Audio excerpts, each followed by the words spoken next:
2018. I am your King of Extreme, Phil KOE, joined by my indomitable broadcast partner, reigning defending champion Tony G.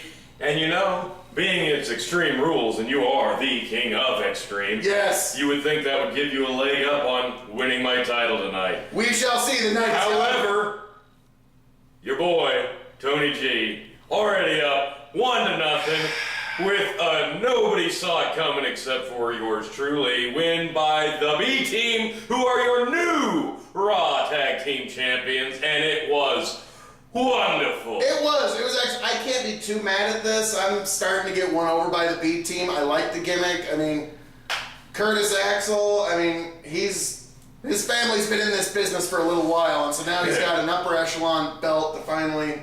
Awesome. He was an Intercontinental Champion for a very short time, but he didn't do much with it. Matt and Bray, this is where I think your characters really need to really go crazy. I mean, I think you need to quote a very great movie, turn it up to 11 at this point. You've been kind of sailing back at 6 and 7, turn it up to 11 time. The Woken universe needs to wake a lot more of the WWE, in my opinion. The Tag Team Championship reign of the unlikely champions who keep stumbling into victory, I kind of like that. So we'll see where the B Team goes from here. I like it. Congratulations, gents. Yep. What do you give it? 3 stars. It was a good opener. That's being a little generous in my opinion. I'm going to give it 2. That's fair. So 2-star. Hell, I'll meet you in the middle and say 2.5 is good. Right. I give it that 3 because I picked it right. Yay. And because... yeah, it's such a feel-good moment for 2 guys who deserved it for a long time. So yeah, they 2.5 deserved it, even if it did give this awful ne'er-do-well of a champion a little bit more of an edge. But the night is young. Yeah. The King of Extreme will still prove to prevail at Extreme Rules. We shall see. Yeah. Join us for the rest of the card. Now, when we were prepping everything, Kurt Angle came out and just announced something really I'm not a big fan of. If Brock Lesnar doesn't show up or agree to a match, he's going to strip him of the Universal Championship. I'm not a big fan of that. Keep it on him. I think they should keep it on until Mania. Yep. That's my personal take. Keep it on him until WrestleMania, and then maybe even have him hold it past there. I don't care. Keep it, especially if he wins the UFC title. But we're getting too deep into it, folks. All right. So now we got Baron Corbin, Finn Balor coming up. Join us. And welcome back to the Revolutionary Wrestling. Shut your mouth! Welcome back from the King of Extreme Rules here. I got nothing, go ahead. Ah! Down 0-2 to Tony G, your defending champion still. The night is young, it is going to take a Herculean effort, but do not fret, KOE Nation. I am still in this. We still have a chance. Tony, like a fool, picked Bobby Lashley for the main event. But anyways, moving on to the match we saw, Finn Balor versus Baron Corbin. What are your thoughts? It was alright. And you know what? That's about all it deserved because that was not a very well-built feud or match. And this is Extreme Rules. This didn't even have a hitch on it. It was just another match. It was a Raw match on paper. As much of a fan of Finn Balor as I am, this one, unfortunately, was just kind of him getting up on the top rope and getting stumbled off of it a lot. He seems to do that a lot now. It's almost like a Ric Flair gimmick. The Bludgeon Brothers are beating folks up right now. But getting back to the match at hand, I'm once again going to give it 2 stars. I would say, 2.25 to that range is more than fair. Yep. You didn't have anything memorable happen. Finn got the win like I expected just because it's an easy win. It didn't have anything at stake, and it didn't go anywhere regardless of the outcome. You could have had that match in the middle of Raw and nobody would have known the difference. So yeah, 2 stars is good enough. Well, moving right along to the next match. Join us for the rest of Extreme Rules, and to my KOE Nation, we still have a chance. It's going to be tough. I will take the center stage. But join us for the rest of Extreme Rules, where your King of Extreme, Phil KOE, takes the title.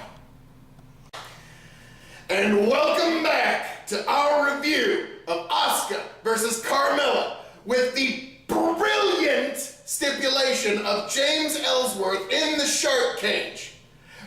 Now, before anything, folks, I must say, in honor of Carmella retaining her title, I must do my very own rendition of the Money Moonwalk. Are you ready? Here we go. All right, everybody. Here we go. Here we go, Money. Yeah! Mella is Money, and she retains. Your thoughts, Tim? That match sucked. The gimmick sucked. It was just not fun. The shark cage was low just so he could fall out of it, hang there. Oh, didn't see it. I will give you that the match could have been a little better. No, it was about as good as it could have been. That's it. Ouch. Sorry. Moving right along, afterwards... Hey, congrats to Carmella. Only one major botch. Boy, real improvement on her SmackDown Women's Champion. Kudos to you. Yeah, she is improving by bits and pieces. But hey, we even saw Asuka take Ellsworth to Suplex City, which was kind of neat. Well, somebody had to do it tonight. It sure as hell wasn't going to be Brock. Ooh! Ouch! So, with all that being said, T, what do you give this match? 1. 1! It wasn't good. It just wasn't good. I am going to go ahead and give it the same 2-star rating I've been giving everything thus far tonight. It's been 2-star matches. Seems like we're building towards something bigger. Well, I would hope. So, join us for the rest of the card. And Phil KOE still has a chance. Can just get a little bit more of this beautiful mug. And we will see you for the rest of this event, folks. So much for match of the night, eh, Phil? Yeah. I don't think it's going to quite get there with its 1 total move in the match, 2 total moves in the ring. No, 3, not including a stomp by Randy Orton, who was not in the frickin' match. Yeah, the after the match segment, one of the commentators said it the best. I don't get this at all. But you could say the same thing about the entire match. I am not going to be as unkind to it as you are. I actually like the way that every once in a while you can have, kind of like in boxing or other things, just a quick knockout finish in MMA, and Shinsuke had to cheat to do it, which gets his heel gimmick over, and everyone's saying Shinsuke needs to win big. Well, how much bigger can you put the guy over? Can you get a job a little bit more flat than that? I can't really think of it. You know what? Both guys deserve better than that. Yes, this should have been a great match. Jeff Hardy's been carrying the title for a while. He's been doing a good job. Nakamura's been chasing a title, and this is how he wins. I mean, I get it. It fits the character. Had this happened on a SmackDown, I would have loved it. Now, we can say we got to see one of Jeff Hardy's last successful defenses of his United States. No, the last one. Okay, yeah, his last successful defense. I'm sure he might have defended on a house show between here and there. Yeah, come on. Televised. WWE Live. But yeah, his last televised defense of the United States Championship, we were there. Now, to all my fans, I apologize because I will be unable to capture the Revolutionary Wrestling Podcast Championship tonight. You used to saying that yet? I'm just getting the warm-up for the eventual big W. It's... As your new king of Extreme Rules, Tony G, I rate that match a half a star. We shall see how the rest of the upper card goes. Half a star, that's crap. Still, your king of Extreme, he's down, but he's not out. What's your rating? Join us. Yeah, exactly. Well, half a star. I'm giving it 1. Doesn't deserve 1. That was a really good Kinshasa. Okay, next up, steel cage match. Join us. Wow. Damn. Braun Strowman versus Kevin Owens. Well, I'm not getting my clean sweep tonight since we both picked Braun Strowman, but Yeah, technically Kevin won, but because you really call yourself a winner? Thrown off a 15-foot steel cage through a commentary table. And when I said in our preview, AJ Styles is the Ric Flair of our generation, I'm now going to make this comparison that Kevin Owens truly is the Mick Foley of our generation. He takes these insane bumps, and yeah, that bump there was on par with some of the craziest things I've seen in wrestling. And yeah, he just had an incredible arc too. I couldn't believe he was able to get as much airtime as he did. The rest of the match was actually pretty good. Not complaining about the rest of the match. You had two characters doing phenomenal character work, and it was very well delivered by both guys. As far as the match, it wasn't a technical masterpiece. It didn't have to be. It was just it was a lot of character spot work, and I like that. I like the handcuff stuff. I like Kevin Owens, doing the. It was good. It was really, really good. Like on the way out, and then that makes Braun break the handcuffs to get it. Kevin we needed that match to happen the way that it did to kind of bring this whole event back on course. Because it was steering into pretty bad territory pretty damn quickly. This thing really was giving Backlash a run for its money. Ouch, but true. But honestly, do you think this is the conclusion of their feud, or do you think it goes anywhere from here? Because this could be the perfect crescendo and Braun moves on to bigger, better things. I think with the main event picture being in biggest doubt as it is, this might be the end of it. Yeah, and Kevin needs to move on to something else slightly. Braun, like I said, bigger and better things. I think he's going to be, like I've said, within 2 years he's going to be the top draw, and the reason everyone goes to the arena for WWE shows to see Braun Strowman. He's getting there. And that was incredible. So, all in all, because the big throw off the cage counts as part of the match, what do you give it? Just for the phenomenal character work, I'll give it 3.5. It didn't have to be a technical masterpiece. It was never going to be that, but I was just going to say the same. 3.5 stars. I think that's more than fair. Yes, 3.5 stars, and we are moving on to the rest of the show. Phenomenal spot there. Great spot. I can't complain. Nope. Join us. And welcome back to our review of the Bludgeon Brothers versus Team Hell No. Ish. Definitely didn't get the full Team Hell No experience. No, we had Kane hobbling down with the boot about, I'd say, a third way through the match, maybe halfway through the match. Probably 2/3. Yeah, Daniel Bryan actually convincingly carried a handicap match for a little while, and he did the whole scrappy fight from underneath, and I liked it. All right. Kane coming down with the boot gave a justification for the loss. Okay. Bludgeon Brothers get a W, get their finish over. Daniel unfortunately has to eat the pin, which I'm not too thrilled about, but is what it is. What do you give it? 2 stars. You know what? That was another SmackDown level caliber match on the pay-per-view.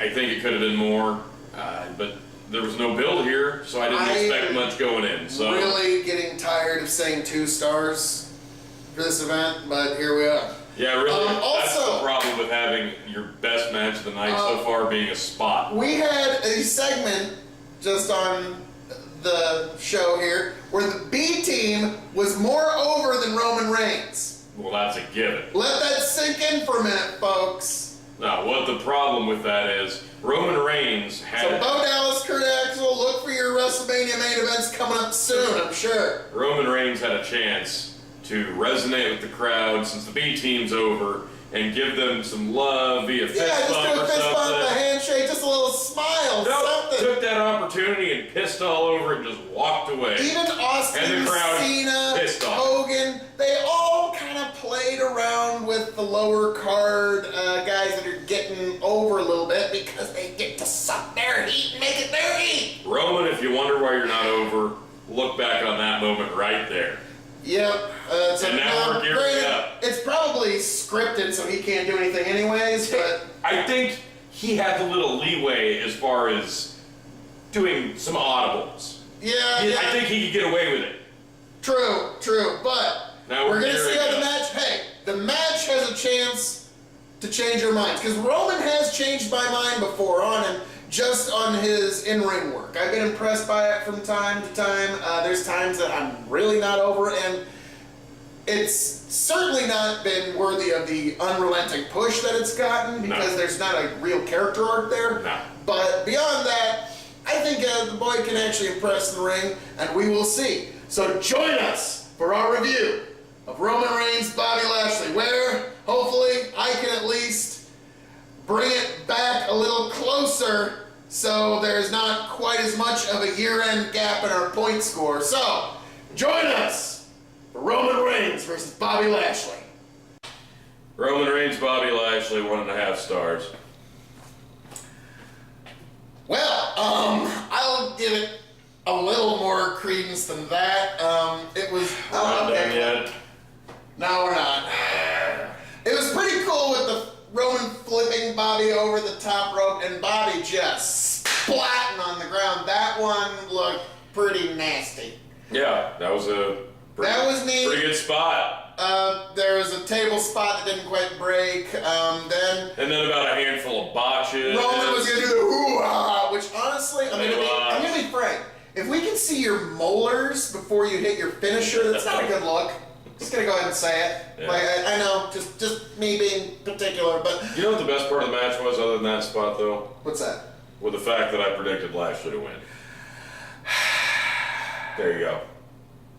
You know what? Sometimes when you're down, folks, it's about pulling yourself back up. And to all of the Phil KOE Nation, my deepest condolences. Turn those tears into resolve. And we will be back the next time, folks. And so, we are coming in to Alexa Bliss versus Nia Jax. Now, for me, personally, for the match we just saw, I'm getting really tired of saying 2 stars. That's why I said 1.5, and that's being generous. I'm saying 2 stars a lot. Nope, 1.5 is generous. And I've had one that I was having 1, and I was generous with that. All so. right. But we'll get into that at the end of the show, so join us! Let's see if Ronda gets involved. You think? And welcome back to our review of Nia Jax versus Alexa Bliss, the goddess, with Mickie James at ringside. Hey, Natalya was there too. Yeah, Natalya was there. She only injected herself a little bit at the beginning. Yeah. That caused Ronda to eventually interject herself. Ronda Rousey was sitting at ringside. She had to take it. I know, hard to believe. Contain yourself. Can't believe it. But, in the end, I was actually pretty impressed. It was an interesting match. Yeah, again, I'm going to keep it with the same 2-star rating, the in-ring action. First of all, Mickie, hats off for doing all that work with high heels. Wow, not bad. That is a ring veteran right there. That is someone who knows their way around a ring. They can do True. They can do all that with high heels on. Like that should almost be like a challenge, a reality show challenge or something. But Ronda, it furthered the angle of Alexa Ronda, which is really the point of all this. Alexa tends to swing weapons in lighter, unorthodox manner. Yeah. I'll put it that way. She's a way that's petite. gonna hurt a little. Well, she swings the chair the wrong way so the bar hits you. Yeah, that's. Yeah, that probably didn't tickle. Yeah, probably not. So again, like I said, 2 stars. What do you give it? It was just too busy for my liking. There was way too much going on, way too much It was a little bit of a Donnybrook. It was a little bit of a Donnybrook there. It really just never had a pace that it felt like it was on. It was a hardcore match, and it never got going. I did like where Alexa kept trying to hit Nia with things. Nia would grab it and throw it in the ring. That You was should have good done that spot. like 3 or 4 times, not like 10 times. That's mine. Yeah, it was. Oh look, they're doing a rematch of Nakamura Jeff Hardy on SmackDown. So hey, at least we'll actually get to see that match. That'd be nice. Yeah. But yeah, too busy. I don't know. They just never got the flow going. I'll give it 1.5. Ouch. I'm sticking with 2-star match. All right. Yeah, 2 stars basically my rating for it's an acceptable match. All right. All right. And welcome back to our review of AJ Styles versus Rusev Day.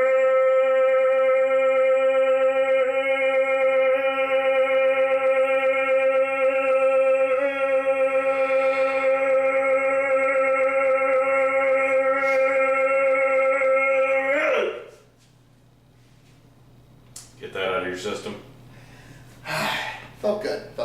So, AJ Styles versus Rusev with Aiden English at ringside. Actually, yeah, one of the better matches we've seen on the card. That's not saying much. It's more than 2 stars. Yeah. Finally. AJ Styles won. Great, phenomenal forearm. Crowd was into it. Yep. They had a good dynamic back and forth. Had some good counters. Aiden played his part to a T. Yeah. It was a good match. What do you give it? I'll give it 3.25. I'm going to be a little more generous, give it 3.5 stars. They could have done more with it, but, you know, it was what it was. AJ, again, in a night of 2-star or less matches, the guy can pull out a 3.5 star match almost without trying.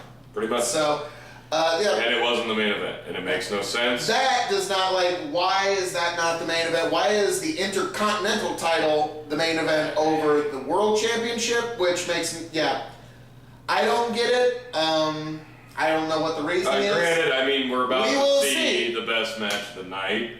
I get that. Quite possibly. No, that's a given at this point. I'm pretty sure it's a lock for it.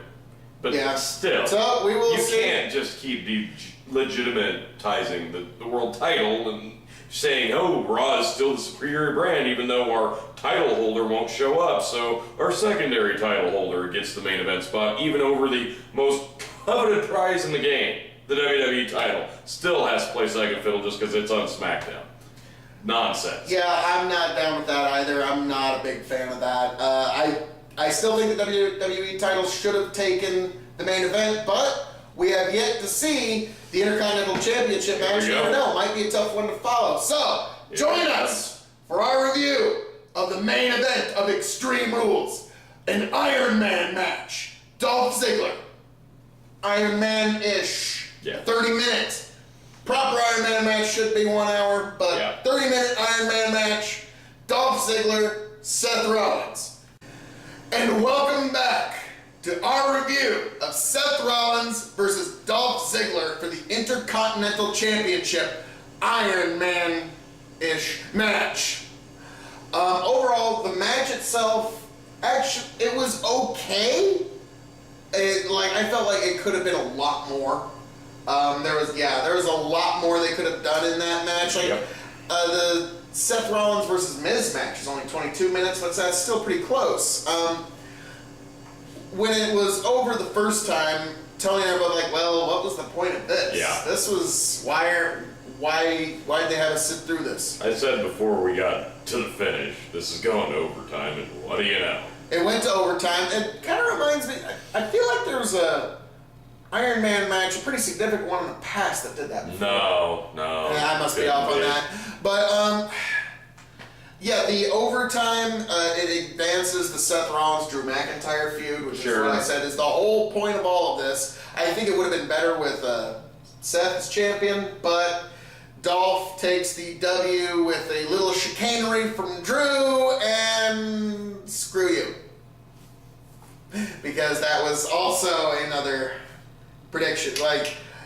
We do have the prediction guru, the prediction psychic, the, prediction forecaster.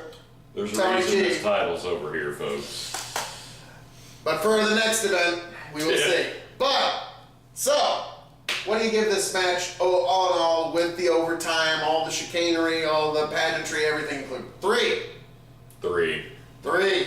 Yeah, they could have done a lot more here. I didn't like the fact when they first got McIntyre involved, he was in there for 4 minutes. He just shaved off 3-4 minutes, and it only counted as one fall, even though technically Dolph probably, would have been a different outcome. Because he knocked the crap out of Seth. It would have been way better. One waffle chair shot. They eject him. Yeah, way more. Drew was way too busy at one point in this match. And if you need 3 guys to make a half-an-hour Iron Man match work, something's wrong. And you know what? Dolph and Seth did not need that crutch. No. I'm going to agree. 3 stars. Could have been so much more. Could have been a lot better. Really, it's kind of unfortunate because Dolph's just been kind of treading water. Even as champion, Yeah. He's got the capability to do 4 and 5-star matches, but for some reason, just that shifting of the next gear, I don't know. I think they need to take him and put him at the focal point of a faction. Yeah, that would work for Dolph. That would really be. But, so, that was the main event. 3-star match. Let's review the entire event as a whole, shall we? What's your rating on that? My star rating for the event as a whole? Well, considering I've been saying this all night, it'd be kind of hard to give it anything other than 2 stars. That's it. I've been giving it 2, except for the main event, which is 3. And AJ. AJ, which that was 3.5. Braun versus Kevin Owens, I think I gave 3.5. Yeah. And Nakamura versus Jeff, I gave 1, and I'm being generous. Yeah. So, I'm going to go ahead. Everything else, 2 stars. So, I'm giving the overall event 2 stars. I'm going to go ahead and say 1.75. Ouch! I can't feel good about giving it 2. That was a shit effort. I cannot sit here and justify the fact that you just delivered us the Extreme Rules pay-per-view with 1 Extreme Rules match, and it was not good. No. And Braun was Braun.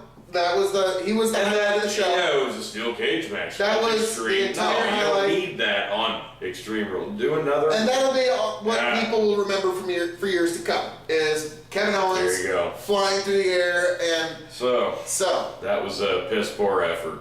But it was also a piss poor effort on the part of your King of Extreme trying to take the Revolutionary Wrestling Podcast Championship. What's the next event coming up, T? SmackDown or Raw, because let's face it, that was basically a glorified, Monday Night Raw or SmackDown Live. Ouch, ouch, ouch. There was a couple of title changes, but other than that, everything seems to still be on the same trajectory. Yeah. Other than Nakamura and Jeff Hardy, I'm curious to see where they go. SmackDown will be interesting to watch for that. And I'll be watching to actually finally see Nakamura versus Jeff Hardy on SmackDown. That'd be nice. All right. Ladies and gentlemen, we are going to wrap up this particular Revolutionary Wrestling podcast. Join us for the next one, where Phil KOE will finally take the Revolutionary Wrestling Podcast. Yeah, don't sleep on this, challenger. Okay. So join us. I am your King of Extreme, Phil KOE, signing off for this Extreme Rules review and handing it off to my indomitable broadcast partner. And I am your King of Extreme Rules, Revolutionary Wrestling